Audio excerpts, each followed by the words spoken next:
Hello, let me show you how the event program feature works.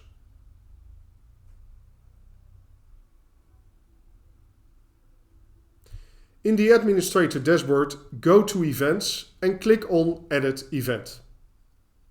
In the event page editor, you can describe the event program and include a link to that program. This is an example of the link. Next, scroll down to Event Sessions.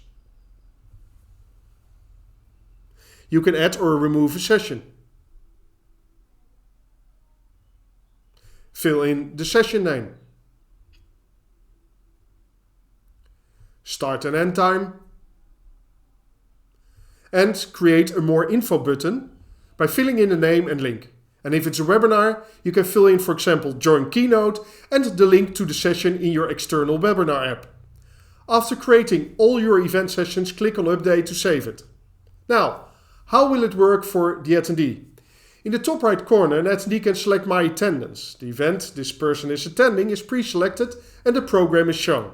The person already, in this case, selected 2 sessions. Now it selects Welcome Briefing and the session Keynote and clicks Save. The sessions are saved. During the event, the attendee can go to its agenda.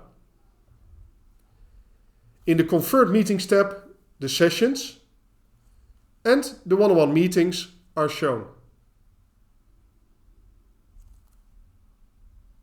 In the session card, a person can select More Info or Join Keynote. When Join Keynote is selected, the webinar in the external app is opened. At a live event, in the session card, the location can be described.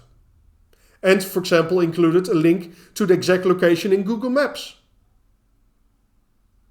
For more info, go to our support portal. This is the link. Thank you for your time.